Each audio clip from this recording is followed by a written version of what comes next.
پھر اللہ فرماتے ہیں فوسطنا بھی جمع، یعنی اسی گرد و غبار اڑاتے ہوئے کے ساتھ وہ کسی مجمع میں جا گھستے تھے، یعنی وہ اسی آندھی اور طوفان کے ساتھ دشمن کے ایک پورے غول کے اندر گھس جاتے اور اس کے نیزوں اور تلواروں کی ذرا پرواہ نہ کرتے۔ انہیں اپنی جانوں سے زیادہ اپنے مالکوں کا مقصد عزیز ہوتا تھا، اس کی خاطر وہ ہر خطرے سے بے خوف ہو کر اقدام کرتے، یہی ان کے شایان شان ہے۔ لیکن اللہ فرماتے ہیں ان الانسان لربہ لاکنود،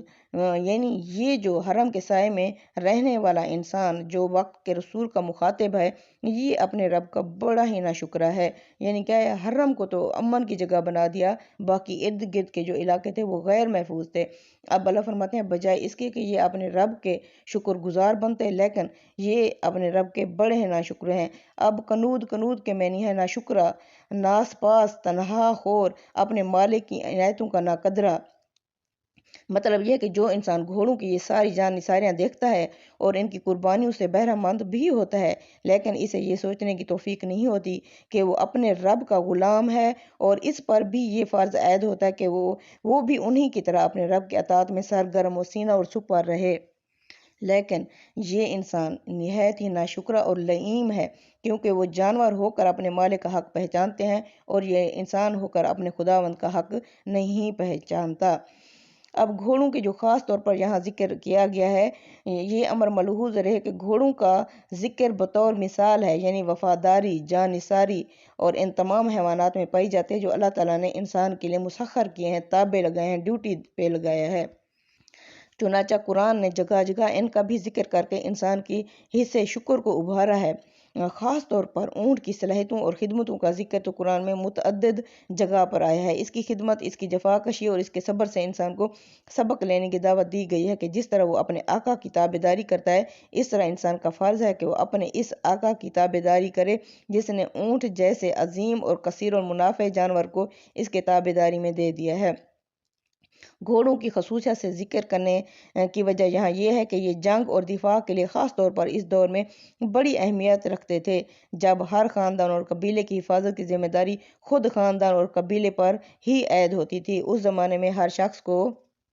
اپنے اہل و عیال کی حفاظت کے لیے اصیل جنگی گھوڑے رکھنے پڑتے تھے، اور ان گھوڑوں کی ان کے ہاں بڑی عظمت اور اہمیت ہوتی تھی۔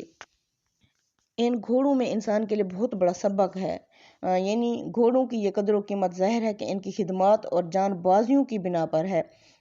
وہ جو انسان کی خدمت انجام دیتے ہیں، اگر یہ خدمتیں وہ انجام نہ دیں تو انسان نہ ان پر اپنا مال خرچ کرتا اور نہ ہی قصیدوں میں یعنی ان کی مدح سرائی کرتا، تعریف وغیرہ کرتا۔ یہ اس بات کی دلیل ہے کہ انسان اس حقیقت سے ناواقف نہیں ہے کہ غلام کی قدر و قیمت کا انحصار اس کی خدمت پر ہی ہوتا ہے، لیکن خود اپنے معاملے میں وہ اس حقیقت کو فراموش کر دیتا ہے اور چاہتا ہے کہ جس رب کا وہ غلام ہے، حکم تو اس کا ایک نہ مانے لیکن انعام دنیا اور آخرت دونوں میں سب سے بڑھ کر پائے۔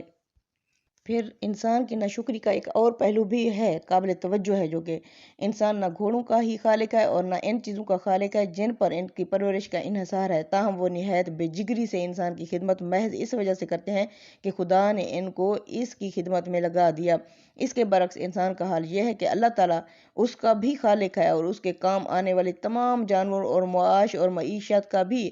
خالق ہے اور اس کے جملہ اسباب اور وسائل کا بھی، لیکن وہ خدا کی بندگی کے حقوق اور فرائض سے بالکل بے پرواہ ہے۔ اللہ فرماتے ہیں وَإِنَّهُ عَلَىٰ ذَلِكَ لَشَهِيدٌ، آیت نمبر 7 میں، اور بے شک وہ یعنی اس بات پر خود بھی گواہ ہے، یعنی انسان خود گواہ ہے۔ فرمایا کہ اس کے ناشکرے پان پر کوئی دلیل قائم کرنے کی ضرورت نہیں ہے، وہ خود اس بات پر سب سے بڑا گواہ ہے۔ یہ فقرہ اس طرح کا ہے جس طرح سورہ قیامہ میں اللہ نے فرمایا بل للانسان علی نفسہ بصیرہ، بلکہ انسان خود اپنے نفس کو دیکھ رہا ہے، گواہ ہے۔ وَلَوْ أَلْقَىٰ مَعْذِرَةً، چاہے وہ کتنی ہی معذرتیں یا عذر بہانے کیوں نہ تراشے، یعنی جو بات انسان کی فطرت کے واضح تقاضے میں سے ہیں وہ دلیل کی محتاج نہیں ہوتی، اور ان کے حکم میں سب سے بڑی گواہی خود انسان کی اپنی فطرت اور اس کے ضمیر کے اندر موجود ہوتی ہے۔ انسان اگر ان سے گریز اختیار کرتا ہے تو اس وجہ سے نہیں کہ ان کے حق میں اس کو کوئی دلیل نہیں ملی، بلکہ ان کو وہ اپنے نفس کی یعنی سفلی، ذلیل، نیچی خواہشوں کے خلاف پاتا ہے، اس وجہ سے ان سے گریز کے لیے بہانے تلاش کرتا ہے۔ ورنہ آخری آخر اس کی کیا وجہ ہے کہ وہ خود تو صرف انہی گھوڑوں کی قدر کرتا ہے جو اس کے یعنی اس کی کوئی قابل قدر خدمت انجام دیتے ہیں، لیکن اپنے مالک اور اپنے رب کے متعلق یہ گمان رکھتا ہے کہ اس کے ہاں نیکوکار بدکار میں کوئی فرق نہیں ہے۔ اس نے ان کے ساتھ جو معاملہ دنیا میں کیا ہے اس سے بہتر معاملہ آخرت میں کرے گا، خواہ اس کے ایک حکم کی بھی وہ تعمیل نہ کریں بلکہ ساری زندگی اپنے نفس کی غلامی میں گزاریں۔ اللہ فرماتے ہیں آیت نمبر 8 میں وَإِنَّهُ لَحُبُّ الْخَيْرِ لَشَدِيدٌ، اور بے شک وہ مال سے شدید محبت کرتا ہے انسان۔ اب یہ اس کے ناشکر پن پر اس کے کردار سے بھی دلیل پیش کی ہے کہ وہ مال کی محبت میں غرق ہے۔ وہ اپنے گھوڑوں کو تو دیکھتا ہے کہ وہ جان کی بازی لگا کر اور نیزوں کے مقابل میں سینہ سپر ہو کر جو کچھ حاصل کرتے ہیں سب مالک کے حوالے کرتے ہیں، اپنے کسی حق کا مطالبہ نہیں کرتے۔ مالک جو کچھ ان کے آگے ڈال دیتا ہے اسی پر ہی وہ قناعت کر لیتے ہیں، لیکن اس انسان کا حال یہ ہے کہ جو کچھ اپنے رب کی بخشش اور عنایات سے پاتا ہے تو اس کو اپنی تدبیر اور قابلیت کا کرشمہ سمجھتا ہے، اس پر مارے گنج بن کر بیٹھ جاتا ہے۔ اس میں اس کا مالک یعنی اس میں مالک کا کوئی حق تسلیم کرنے پر تیار ہی نہیں ہوتا۔ اگر کوئی اس کے لیے اس کو یاد دہانی کرے تو اس کا جواب دیتا ہے کہ مال کو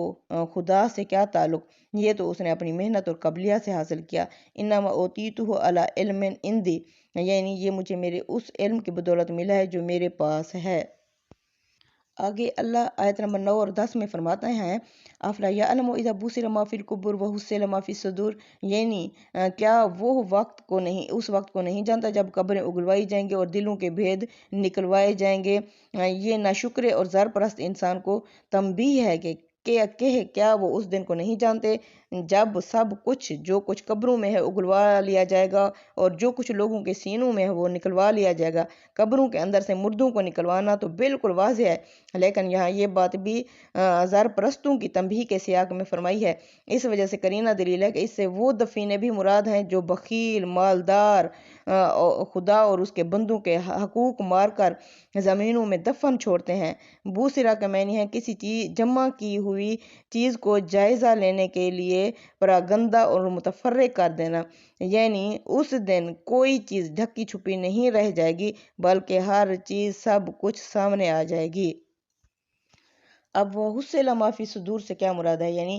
دفینوں کی طرح سینوں کے سارے راز بھی اکٹھے کر لیے جائیں گے تاکہ ہر شخص پر حجت قائم کی جا سکے کہ کس نے کون سا عمل کس محرک کے لیے تحت کیا تھا۔ یہ امر واضح رہے کہ کوئی شخص کتنا ہی غلط کام کیوں نہ کرے لیکن وہ اس کو جائز ثابت کرنے کے لیے کوئی اچھا یعنی محرک تلاش کرنے کی ضرور کوشش کرتا ہے تاکہ اپنے ضمیر کو چپ کرا سکے اور دوسروں کی تنقید اور تحقیر سے اپنے آپ کو بچا سکے۔ خاص طور پر وہ لوگ جو اپنے آپ کو مذہبی روپ میں پیش کرتے ہیں یا قیادت کے مقام پر فائز ہوتے ہیں یا ہونے کے یعنی خواہش رکھتے ہیں تو وہ اس کے بغیر کوئی کام نہیں کر سکتے۔ وہ اپنے باطن کو خلق کی نگاہوں سے چھپائے رکھنے کے لیے اس طرح کا کوئی لبادہ ضرور ایجاد کر لیتے ہیں۔ اس قسم کے شاطروں کو اس آیت میں تنبیہ کی گئی ہے کہ اس دن ان کے اعمال کے ریکارڈ کے ساتھ ساتھ ان کے محرکات کا سارا ریکارڈ بھی ان کے اور ان کے رب کے سامنے ہوگا، جس طرح سورہ زلزال میں اللہ نے فرمایا ان ربہم بہم یومئذ لخبیر، اس دن ان کا رب ان سے خوب باخبر ہوگا۔ یعنی اللہ تعالیٰ ہر شخص کے اعمال اور ان کے محرکات سے اچھی طرح باخبر آج بھی ہے، لیکن آج ہر چیز کو اشکارا کرنا اس کی حکمت کے خلاف ہے۔ البتہ وہ دن اس لیے ہوگا کہ سارا ریکارڈ ہر شخص کے سامنے رکھ دیا جائے، چنانچہ جب وہ رکھ دیا جائے گا تو وہ دوسرے بھی جان لیں گے کہ ان کا رب ان کے ظاہر اور باطن دونوں سے کتنا آگاہ ہے۔ صدق اللہ العظیم۔ تقبل منا انک انت السمیع العلیم وتب علینا انک انت التواب الرحیم۔ آمین۔